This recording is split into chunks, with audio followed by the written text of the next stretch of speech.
Hi friends, welcome to Shami's kitchen. എല്ലാവർക്കും സുഖമാണല്ലോ. ഇന്ന് നമ്മൾ തയ്യാറാക്കുന്നത് എല്ലാവർക്കും ഒരുപോലെ നന്നായിട്ട് ഇഷ്ടപ്പെടുന്ന നല്ലൊരു ബീൻസ് എഗ് പൊരിയലാണ്. ഇതിൻ്റെ ഡീറ്റെയിൽസ് ഒന്നും മിസ്സാകാതെ നിങ്ങളൊന്ന് കണ്ടു നോക്കണം. നല്ല സൂപ്പറാണ് കേട്ടോ. അപ്പോൾ സ്കിപ്പ് ചെയ്യാതെ വീഡിയോ കണ്ടേക്കണം.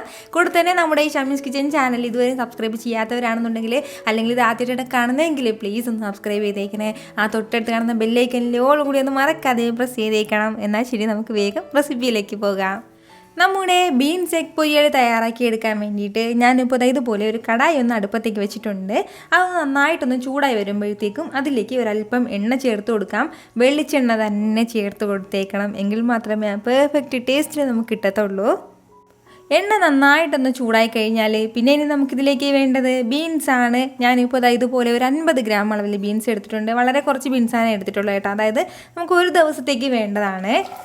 ഇതുപോലെ കുറച്ച് ബീൻസ് ചേർത്ത് കൊടുത്തിട്ട് നല്ലതുപോലെ ഒന്ന് വഴറ്റിയെടുക്കണം.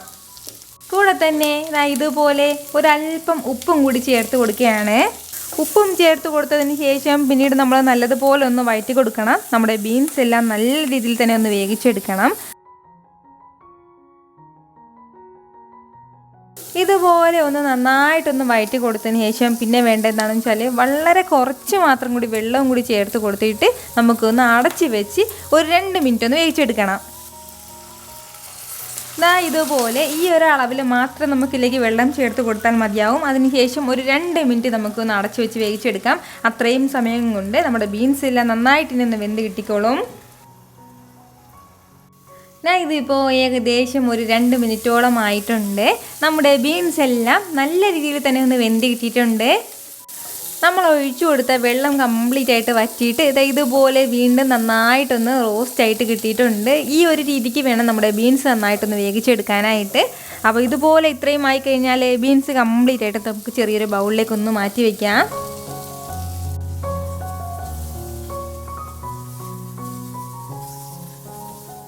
ഇനി നമുക്ക് വേണ്ടത് വീണ്ടും അതേ കടായിലേക്ക് തന്നെ ഒരല്പം എണ്ണ ചേർത്ത് കൊടുക്കാം. വെളിച്ചെണ്ണ തന്നെയാണ് ചേർത്ത് കൊടുക്കേണ്ടത്. കൂടെ തന്നെ പിന്നെ വേണ്ടതാണ് ചെറുതായിട്ട് അരിഞ്ഞെടുത്ത വെളുത്തുള്ളി അല്ലിയും കൂടി. ഇപ്പോൾ ഞാനിപ്പോൾ ഒരു മീഡിയം സൈസിലുള്ള വെളുത്തുള്ളി അല്ലിയിലൂടെ 4 എണ്ണം എടുത്തിട്ടുണ്ട്. തീരെ ചെറുതാണെന്നുണ്ടെങ്കിൽ ഒരു 6 നമ്പരോളം വേണം.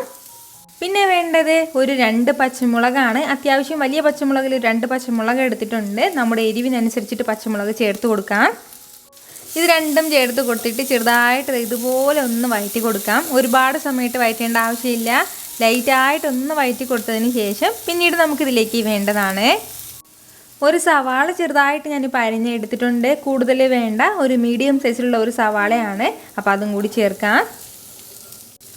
സവാള ചേർത്ത് കൊടുത്തതിന് ശേഷം വീണ്ടും നല്ല രീതിയിലൊന്ന് വഴറ്റി കൊടുക്കണം. സവാളയൊക്കെ ലൈറ്റായിട്ടൊന്ന് വഴണ്ട് കിട്ടിയാൽ മതിയാവും. ആ ഒരു പച്ച ടേസ്റ്റ് മാറുന്നവരെ മാത്രം ലൈറ്റായിട്ട് നമുക്ക് ഒന്ന് വഴറ്റി കൊടുക്കണം.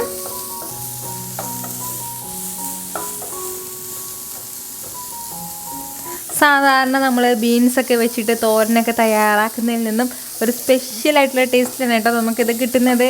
പ്രത്യേകിച്ച് എല്ലാവർക്കും ഒരുപോലെ ഇഷ്ടപ്പെടുന്ന രീതിയിലായിരിക്കും നമുക്കിത് കിട്ടുന്നത്.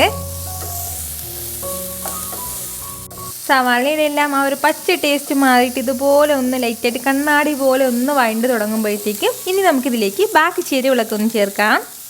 ഇതുപോലെ കുറച്ച് കറിവേപ്പില ചേർത്ത് കൊടുക്കാം. അതുപോലെ തന്നെ ഒരു 1/2 ടീസ്പൂൺ അളവിൽ ചെറിയ ജീരകം പൊടിച്ചതും കൂടി ആവശ്യമായിട്ടുണ്ട്. ഒരു 1/4 ടീസ്പൂൺ അളവിൽ മഞ്ഞൾപ്പൊടിയും കൂടി. കൂടെ തന്നെ ഒരു 1/4 ടീസ്പൂൺ അളവിൽ കുരുമുളക് പൊടിച്ചതും കൂടി ആവശ്യമായിട്ടുണ്ട്. അപ്പോൾ അതും ചേർക്കുകയാണ്. ഇത്രയും ചേർത്ത് കൊടുത്തതിന് ശേഷം വീണ്ടും നല്ല രീതിയിലെല്ലാം ഒന്ന് വഴറ്റി കൊടുക്കണം. നന്നായിട്ട് ഇതുപോലെ ഒന്ന് വഴറ്റി കൊടുക്കുകയാണ്. നമ്മുടെ ആ മസാലയുടെ ആ ഒരു പച്ച ടേസ്റ്റ് മാറുന്നവരെ മാത്രം ഒന്ന് വഴറ്റി കൊടുത്താൽ മതിയാവും. ഒരുപാട് സമയത്ത് വഴറ്റേണ്ട ആവശ്യമില്ല. ഇതുപോലെ ഒന്ന് ഫ്ലെയിം ഞാനിപ്പോൾ മീഡിയത്തിലാണ് വെച്ച് കൊടുത്തിട്ടുള്ളത്. ഒന്ന് വഴറ്റി കഴിഞ്ഞാൽ പിന്നെ ഇനി നമുക്കിതിലേക്ക് വേണ്ടതാണ് 2 മുട്ടയും കൂടി. മുട്ട നന്നായിട്ടൊന്ന് ബീറ്റ് ചെയ്തിട്ട് വേണം ചേർത്ത് കൊടുക്കാനായിട്ട്. മുട്ടയും ചേർത്ത് കൊടുത്തതിന് ശേഷം വീണ്ടും നല്ല രീതിയിൽ ഇതെല്ലാം കൂടി നമ്മളൊന്ന് വഴറ്റി കൊടുക്കണം.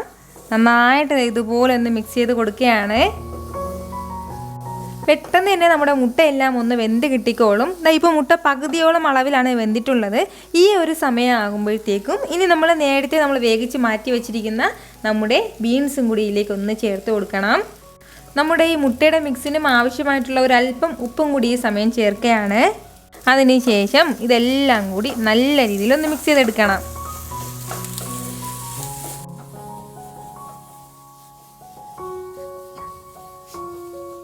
വളരെ കുറച്ച് ചേരുവകൾ മാത്രമേ നമ്മൾ ഇതിലേക്ക് ചേർത്ത് കൊടുത്തിട്ടുള്ളൂ. പക്ഷേ ഇതിൻ്റെ ടേസ്റ്റ് ഒരു സ്പെഷ്യലായിട്ടായിരിക്കും നമുക്കിത് കിട്ടുന്നത്. അതുപോലെ തന്നെ വളരെ ഈസി ആയിട്ട് പെട്ടെന്ന് ചെയ്തെടുക്കാനും പറ്റുന്നതാണ്.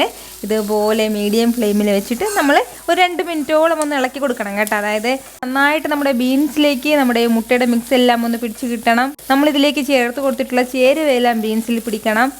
ആ ഒരു രീതിക്ക് വേണം നമ്മൾ നല്ല രീതിയിൽ ഇതെല്ലാം ഒന്ന് മിക്സ് ചെയ്തെടുക്കാനായിട്ട്. പോലെ ഒന്ന് മിക്സ് ചെയ്ത് എടുത്ത് കഴിഞ്ഞാൽ നമ്മുടെ സൂപ്പർ ടേസ്റ്റി ആയിട്ടുള്ള ബീൻസ് എഗ്ഗ് പൊരിയൽ ഇവിടെ റെഡി ആയിട്ടുണ്ട്. ചോറിൻ്റെ കൂടെയോ നമുക്ക് ഇഷ്ടമുള്ള എന്തിൻ്റെ കൂടെ വേണമെന്നുണ്ടെങ്കിൽ നമുക്കിത് സൈഡായിട്ട് വെച്ച് കഴിക്കാവുന്നതാണ്. എപ്പോഴും ചോറിൻ്റെ കൂടെയാണ് ഇത് ബെസ്റ്റ് കോമ്പിനേഷൻ ആയിട്ടുള്ളത്. ട്രൈ ചെയ്ത് നോക്കിയതിന് ശേഷം നിങ്ങളുടെ ഫീഡ്ബാക്ക് എനിക്ക് മറക്കാതെ ഒന്ന് അറിയിക്കണം. നല്ല ചൂട് ചോറും ഒരല്പം ഇതുപോലെയുള്ള ബീൻസ് എഗ്ഗ് പൊരിയലും നല്ലൊരു രസവും കൂടെ ഉണ്ടെങ്കിൽ പിന്നെ പറയാനുമില്ല. അപ്പോൾ ട്രൈ ചെയ്ത് നോക്കിയതിന് ശേഷം നിങ്ങളുടെ ഫീഡ്ബാക്ക് എനിക്ക് മറക്കാതെ അറിയിക്കുമല്ലോ. നിങ്ങളുടെ ഫീഡ്ബാക്കിന് വേണ്ടിയിട്ട് ഞാൻ വെയിറ്റിംഗ് ആണ്. അപ്പോൾ ഈ വീഡിയോ നിങ്ങൾക്ക് ഇഷ്ടമായാൽ ഇതൊന്ന് ലൈക്ക് ചെയ്യാനും കൂടെ തന്നെ നിങ്ങളുടെ ഫ്രണ്ട്സിനും ഫാമിലിക്കും എല്ലാവർക്കും ഇതൊന്ന് ഷെയർ ചെയ്ത് കൊടുക്കാനും മറക്കരുത്. വീണ്ടും നല്ലൊരു ഷെയർ വീഡിയോ ആയിട്ട് ഞാൻ വരുന്നതായിരിക്കും. അതുവരേക്കും എല്ലാവരും ഹാപ്പി ആയിട്ടിരിക്കുക, സന്തോഷമായിട്ടിരിക്കുക, എല്ലാവരും സേഫ് ആയിട്ടിരിക്കണം. Take care friends.